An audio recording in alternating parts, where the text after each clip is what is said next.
Deux poids lourds portugais se disputent un attaquant de Barcelone en manque de temps de jeu, rapport. Le capitaine de Barcelone révèle le seul facteur qui pourrait le pousser à quitter le club. Le président de Barcelone encense Flick et l'effectif avant la finale de la Coupe du Roi, c'est pour cela que nous sommes si fiers. Le RB Leipzig devient le principal candidat pour recruter un indésirable du FC Barcelone. Commentaire inattendu de Diego Simeone après le match du Barcelone contre le Real Madrid en finale de la Copa del Rey. Avant de commencer, si vous êtes un fan du Barcelone, dites-nous ce que vous en pensez de la performance des Blaugrana face à Madrid ce soir et n'oubliez pas de laisser un like et de vous abonner pour ne rien rater des actualités du Barça. Ansu Fati traverse un moment décisif dans sa carrière au FC Barcelone. À 22 ans, l'attaquant formé à la Masia n'a pas réussi à s'imposer durablement en équipe première, principalement en raison de blessures qui ont freiné sa progression à des moments clés. Le manque de temps de jeu cette saison suscite des inquiétudes, tant au sein du club que dans l'entourage du joueur. Ainsi, tout indique qu'un départ cet été serait la meilleure solution pour qu'Ansu retrouve confiance et relance sa carrière. Porto et le Sporting CP s'intéressent à Ansu Fati. Selon Fichares, plusieurs clubs suivent de près la situation d'Ansu Fati, et le Portugal apparaît comme une destination très probable, avec le FC Porto et le Sporting CP qui auraient manifesté un sérieux intérêt pour s'attacher ses services. Dans le cas du FC Porto, l'idée serait de rééditer le succès connu avec Samuel Morodion, en misant sur de jeunes talents au potentiel important pour relancer leur carrière. De son côté, le Sporting CP cherche à renforcer son attaque en prévision du départ imminent de Victor Gyökeres, et considère Ansu comme une option très intéressante pour combler ce vide.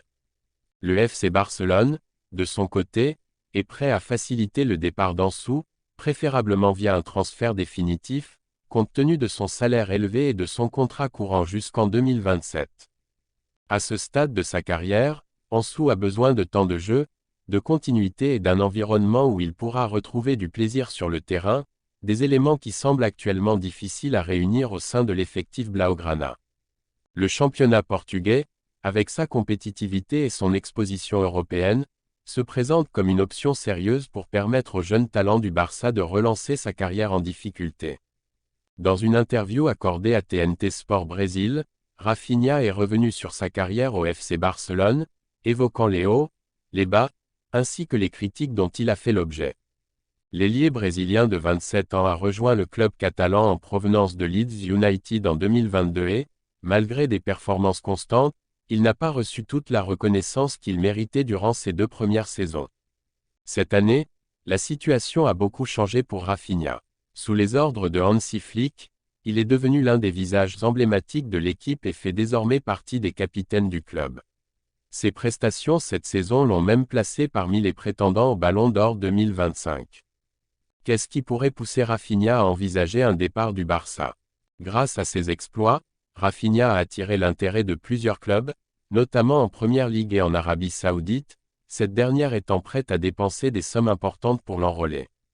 Cependant, Rafinha reste concentré sur son objectif de réussir au Barça.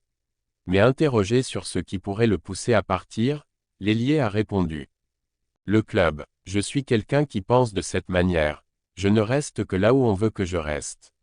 Je pourrais vouloir rester ici toute ma vie, mais si je sens qu'on ne me veut plus, je n'aurai aucun problème à les remercier.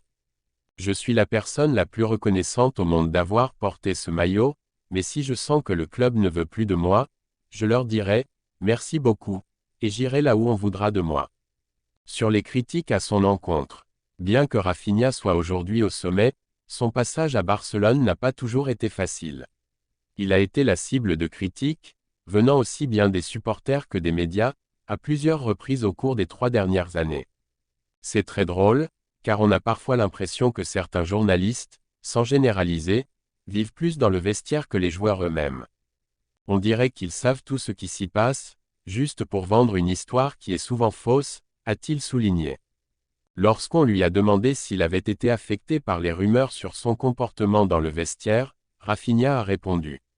C'est drôle, très drôle.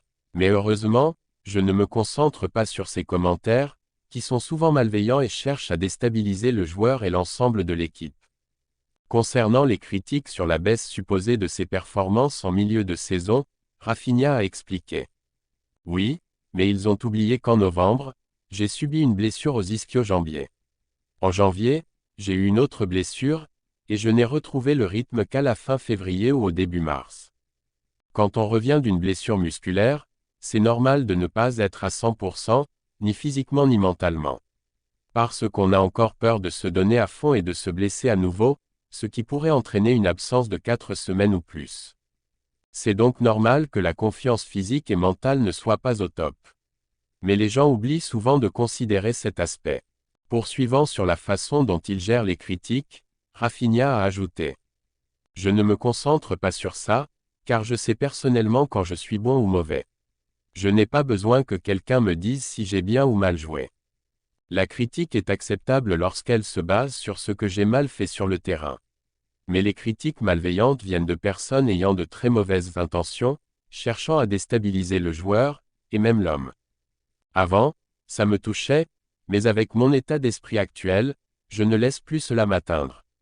J'ai toujours su qui j'étais, autant dans le football que dans ma vie personnelle. Alors que l'excitation autour de la finale de la Copa del Rey atteint son paroxysme, le président du FC Barcelone, Joan Laporta, s'est exprimé devant les médias au sujet du choc face au Real Madrid. Laporta a évoqué l'ambition du Barça, le chemin parcouru, ainsi que leur immense envie de remporter cette Copa del Rey. Le message de Laporta avant la finale de la Copa del Rey. Interrogé sur les différentes polémiques entourant le Real Madrid avant la finale, Laporta a préféré se concentrer uniquement sur Barcelone. Nous voulons que cette finale incarne la véritable essence du football, de la passion, une compétition extrême, une affluence massive de supporters et de touristes, et un spectacle fantastique. C'est exactement ce que nous souhaitons. Le président du Barça a ensuite insisté sur la faim de victoire et le désir de triompher dans cette compétition, particulièrement chez les jeunes formés à la Masia, qui sont aujourd'hui des éléments clés de l'équipe. Laporta a également salué le travail d'Hansi Flick et le projet qu'il a mis en place au Barça depuis son arrivée cette saison. Ce que Flick est en train de construire, et ce que nos joueurs réalisent, enthousiasme toute la communauté blaugrana. Il a ajouté, ils ont une immense envie de jouer cette finale, et nous sommes tous convaincus qu'avec le talent qu'ils possèdent et l'effort collectif qu'ils fournissent, nous aurons de grandes chances. Comme vous le savez, nous avons un désir très fort de disputer cette finale, et un désir encore plus grand de la gagner. Enfin, Laporta a abordé le fait que l'équipe actuelle est largement composée de jeunes formés au club, renforçant ainsi le lien entre les joueurs et l'institution. S'appuyer sur les joueurs issus de notre académie est la pierre angulaire de notre projet sportif. Il a poursuivi, ce n'est pas seulement qu'ils soient arrivés en équipe première, mais qu'ils soient devenus une partie intégrante du groupe principal de 16 ou 17 joueurs qui représentent aujourd'hui le club. C'est une immense source de fierté. Vous savez, cette philosophie est ce qui rend le club durable et viable. Et c'est pour cela que nous en sommes si fiers. Cela rapproche aussi beaucoup les joueurs des supporters, et je pense que ce lien est ressenti très fortement au sein du club actuellement. Iñaki Peña vit ses derniers moments au FC Barcelone. Le gardien de but, formé à la Masia et longtemps resté dans l'ombre de Marc-André Ter Stegen, a vu ses espoirs de gagner en importance s'éteindre cette saison. L'entraîneur Hansi Flick a choisi de faire confiance au vétéran Wojciech Szczesny, qui devrait prolonger son contrat pour une saison supplémentaire. Il est désormais clair que le technicien allemand ne considère plus Peña comme un réel concurrent pour le poste de titulaire. Dans ce contexte, le gardien de 26 ans, dont le contrat court jusqu'en 2026, se prépare à quitter définitivement le club. Le RB Leipzig cible Iñaki Peña. D'après Fichares, plusieurs offres sont déjà arrivées pour s'attacher les services d'Iñaki Peña cet été, mais c'est le RB Leipzig qui semblerait être en pole position pour le recruter. Le club allemand, toujours attentif aux bonnes opportunités du marché, apprécie l'âge du portier formé à la Masia, sa qualité technique au pied, ainsi que son expérience au sein d'un environnement aussi exigeant que celui du FC Barcelone. Malgré le respect et l'estime que lui témoignent ses coéquipiers et le staff technique du Barça, la situation de Peña est devenue intenable.